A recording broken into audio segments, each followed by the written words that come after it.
सो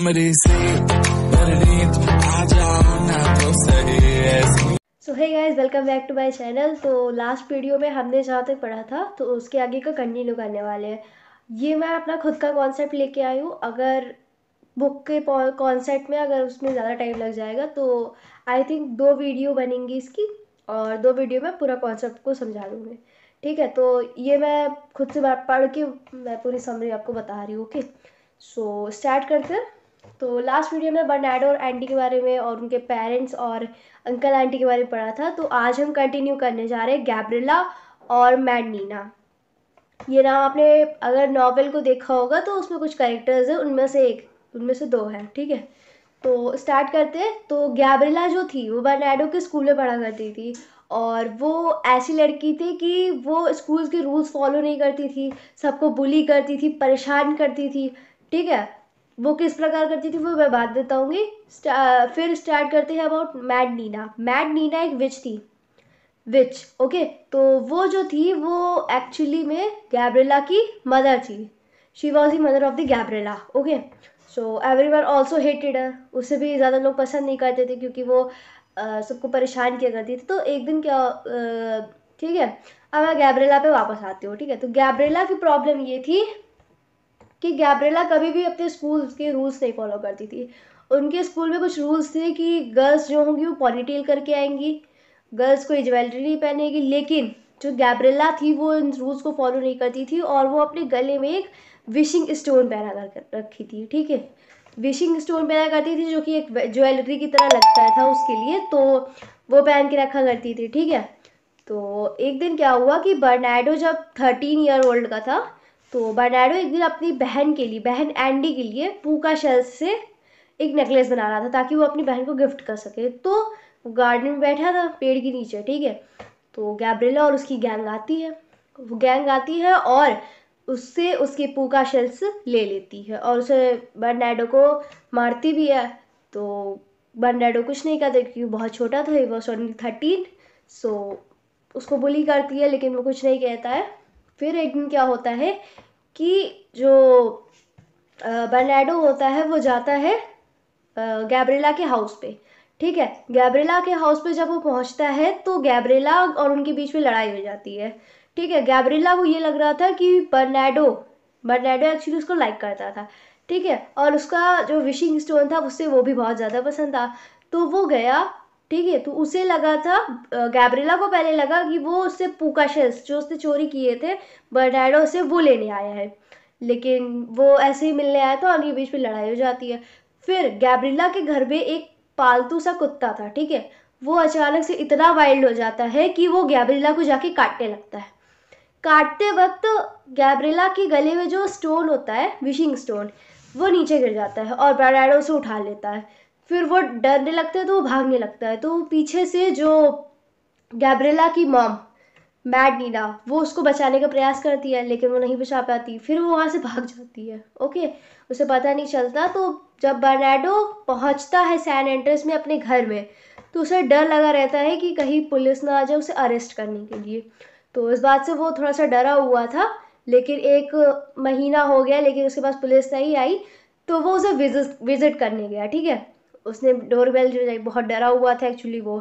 फिर उसने देखा कि मैड नीना अजीब सा बर्ताव कर रही थी, वो एकदम से अजीब की तरह की दिख रही थी और उससे अलग तरीके से बात कर रही थी। फिर उनकी एक पड़ोसी थी सिस्टर लेन, वो उनके पास आती है और बताती है कि जो मैड नीना थी उसने अपने पोर्शंस और इतने सारी चीज़ों के साथ ट्राई किया कि उसे वो गैब्रिएला को क्योर कर सके। अब गैब्रिएला को एक्चुअली कुत्ते की काटने की वजह से रेबीज हो गई थी, तो 1 महीने तक तो वो कुछ नहीं करते। वो नीना ट्राई करती है कि उसे अपने पोर्शंस, एक्चुअली तो वो विच थी तो वो उसको सोची कि वो कर सकती है तो उसे पोर्शंस वगैरह दे रही थी, लेकिन वो नहीं ठीक हुई। 1 महीने बाद जब वो डॉक्टर के पास गई तो डॉक्टर ने कहा कि आपने बहुत लेट कर दी है। ठीक है, और 1 महीने बाद डायरेक्ट उसकी डेथ हो जाती है। फिर एक रात को बर्नार्डो जब सो रहा था, ओके, तो मैड नीना उस विच की तरह अजीब और गरीब शक्ल वगैरह के साथ उसके घर के पास आती है और बर्नार्डो को खिड़की से बुलाती है। बर्नार्डो जाता है, पहले तो बहुत घबराया हुआ होता है, फिर वो उसके पास जाती है और वो कहती है कि गैब्रिएला की आखिरी इच्छा थी कि वो तुम्हें ये विशिंग स्टोन दी। वो विशिंग स्टोन ले लेता है, लेकिन उसे ये चीज़ नहीं पता थी कि वो सिर्फ 2 विशेस पूरी करता है। तो वो पहली विश पूरी करने के लिए बोलता है कि पहली विश करता है वो कि मैं वापस लंदन जा सकूं, उसे ब्रिटिश लेटर वापस आ जाए, मिल जाए उसे। ठीक है, फिर वो विशिंग स्टोन ले उसे उसमें वार्मथ सी फील होती है, थोड़ा सा गर्वाहट सी महसूस होती है। फिर जब वो डिनर करने बैठता है तो वो फेंट हो जाता है, बेहोश हो जाता है, क्योंकि उसे बीमारी थी तो बेहोश हो जाता है। फिर उसके आंटी और अंकल जी उसे उठाने का प्रयास करते हैं, फिर वो उठ जाता है। तो कुछ खास उसमें था नहीं। फिर क्या होता है कि नेक्स्ट डे उन्हें लेटर आ जाता है, उसे लेटर आता है कि वो लंदन वापस जा सकता है। तो उसे इतनी खुशी हुई थी, उसे लगा था कि विशिंग स्टोन ने उसकी विश पूरी कर दी है। ठीक है, तो इस बात से वो बहुत खुश होता है, आंट और अंकल को बताता है। आंट अंकल भी बहुत ज़्यादा खुश हो जाते हैं। फिर जो बर्नार्डो की माँ होती है वो बर्नार्डो की माँ को भी इस बारे में पता चल जाता है, क्योंकि आंट सोफी उससे जाके बता देती है। ठीक है, उससे फ़ोन कॉल में बताती है। तो फिर जब वो रात में बर्नार्डो सोने जाने वाला होता है तो उसे मैसेज आता है, can't wait to see you Bernardo. Okay, अब ये हो गई बात पहले की, जब वो लंदन नहीं आया था। ये तो फिलीपींस की बात हो गई। इसीलिए पार्ट 1 में कहा है be careful what you wish for. Okay, तो इससे कुछ रिलेट करेगा, मैं बताती हूँ। फिर जब बर्नार्डो लंदन आता है तो अगर हम यहाँ एंडी की बात करें तो एंडी अपनी मम्मी को कुछ ऑब्जर्व करती है कि वो बहुत ज़्यादा क्लीनिंग कर रही है, बहुत ज़्यादा बर्नार्डो का देखभाल कर रही है। ठीक है, तो थोड़ा सा वो चिढ़ जाती है। और एक दिन क्या होता है कि एंडी बर्नार्डो का रूम खोल रही होती है। ठीक है, और जैसे ही खोलती है तो सीलिंग नीचे गिर जाती है पूरी, तो बर्नार्डो का रूम खराब हो जाता है। तो उसी दिन मैरी एन कहती है कि बर्नार्डो जब आएगा तो तुम्हारे साथ सोएगा। इस बात से एंडी बहुत ज़्यादा चिढ़ जाती है। वो कहती है कि बर्नार्डो तो लड़का है, वो बड़ा है, वो मेरे साथ कैसे सोएगा। कहती है कि वो बड़ा है, तुम्हारा भाई है, लेकिन तुम्हें उसके साथ सोना पड़ेगा। तो गुस्से में वो चली जाती है, अपना रूम शट करके बैठ जाती है, गुस्सा हो जाती है। फिर जब बर्नार्डो को लेने जाना होता है, ठीक है, तो वो एंडी, मैरी एन और अंकल विलियम, ठीक है, तीनों लोग जाते हैं उसे पिकअप करने। वो देखते हैं कि एंडी नोटिस करती है कि बर्नार्डो सिर्फ टॉल नहीं था, वो जाइंट था, बहुत ज़्यादा बड़ा था। तो कुछ नहीं कहते, उसे देखा था कि उसका जो लुक था वो ख़राब सा था। ठीक है, कपड़े अच्छे नहीं थे, बाल कटआउट्स वो सब नहीं अच्छा था। तो एंडी तो काफ़ी दिनों से उससे गुस्सा होके मतलब रूडली बात किया करती थी।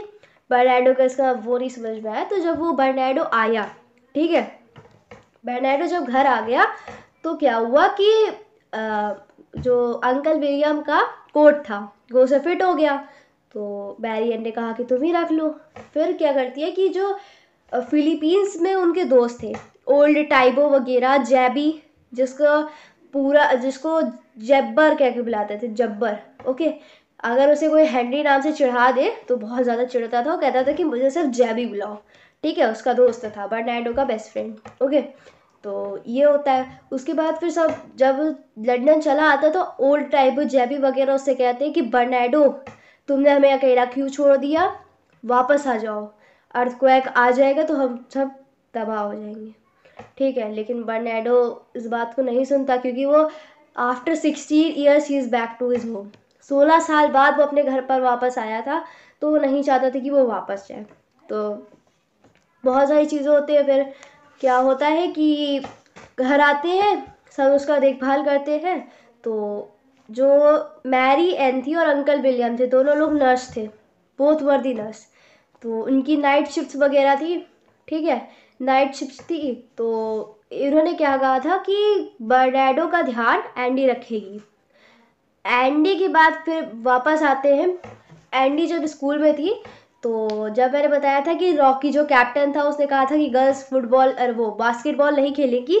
ठीक है, the girls will not play basketball, अगर तुम्हें नेट बॉल खेलना हो। जैसे उसने नेट बॉल की बात की तो एंडी थोड़ा गुस्सा होकर वहाँ से चली गई। ठीक है, लेकिन फिर एक और दिन वो आई और उसने कहा कि तुम आ सकती हो, लेकिन प्रैक्टिस करने के लिए सिर्फ 2 PM। ठीक है, 2 PM पे तुम आ सकती हो। तो इस बात से वो थोड़ी सी खुश हुई थी, क्योंकि रॉकी ने उसे नोटिस किया था कि वो एक भी शॉट मिस नहीं कर रही थी, सारे शॉट्स को अच्छे से खेल रही थी। सो ही नोटिस्ड हिम, तो उसे इम्प्रेस हुआ वो उससे। फिर क्या हुआ कि एक दिन उसकी मम्मी जो थी मैरी एन, उन्होंने उस एंडी से कहा था कि तुम बर्नार्डो का ध्यान रखोगी। बर्नार्डो को कपड़े दिलवा दिए थे उसकी मम्मी ने, नए नए कपड़े आए थे उसके।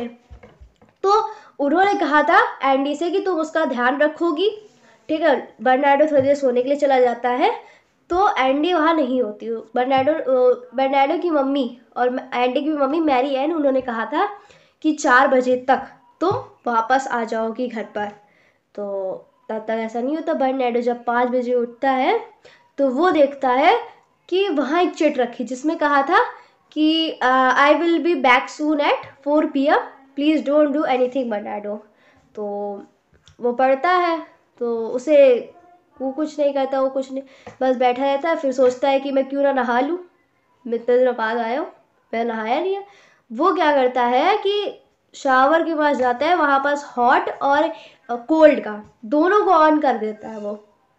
ओके, तो वहाँ उसके लिए कम होता है वो बात तब। तो मैरियन का एक बड़ा सा पॉट होता है, उसमें वो पानी गर्म करने के लिए छोड़ देता है, ठीक है। अब वो वापस आता है, जब अपने कपड़े निकालने जा रहा होता है तो उस निकालते वक्त उसमें से विशिंग स्टोन नीचे गिर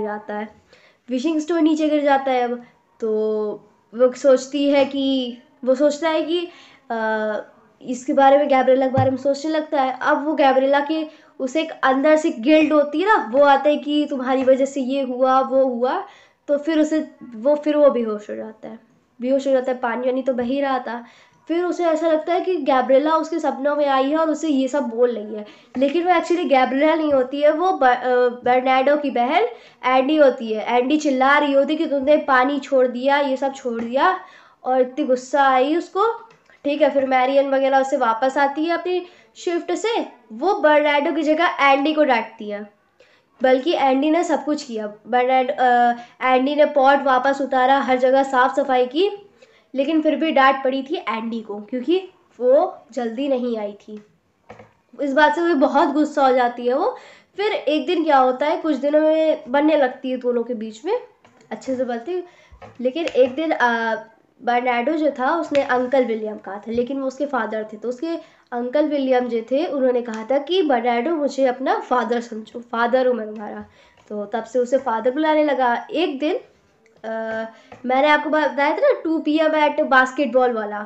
तो एक दिन क्या होता है कि जब संडे होता है, उसके बारे में उसको ज़्यादा पता नहीं होता, तो एंडी के बीच में थोड़ा बनने लगी थी, एंडी और बर्नार्डो के बीच में। बर्नार्डो के साथ वो स्कूल जाया करती थी, तो एंडी और बर्नार्डो की बनने लगी थी। तो एंडी ने कहा कि क्यों ना एक फिल्म देखते हैं, और वो फिल्म बर्नार्डो बहुत बार देख चुका था। फिर भी वो एंडी का मन रखने के लिए उसके साथ वो मूवी देखने लगता है। अब क्या होता है कि बर्नार्डो जो है वो सो जाता है, ओके।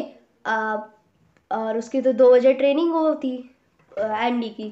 तो वो क्या करती है कि एंडी चली जाती है बिना बर्नार्डो को बताए। अब बर्नार्डो वो देखने लगता है कि एंडी कहाँ गई। तो वहाँ उसने एक चिट रख के गई थी कि मैं जल्दी आ जाऊंगी, मुझे कुछ काम है, तुम बस कुछ मत करना, पिज्ज़ा मैंने रखा है टेबल पे, उसे खा लेना। लेकिन बर्नार्डो उतना ध्यान नहीं दिया उस पर, वो ढूंढने लगा कहाँ गई। फिर जब वो ऊपर आया तो उसने देखा कि उस एंडी के कपड़े रखे हुए, मतलब वो समझ गया कि वो चेंज करके गई है। तो उसके स्कूल के कपड़े जो थे उसमें से वो निकाल कर देखता है कि वहाँ लिखा था 2 PM एट स्कूल। वो चला जाता है वहाँ, ठीक है। अब आगे जो होगा वो मैं आपको नेक्स्ट पार्ट में बताऊंगी। अभी के लिए इतना, ठीक है। Meet you next video. Any doubt you can ask in comment section. Thank you.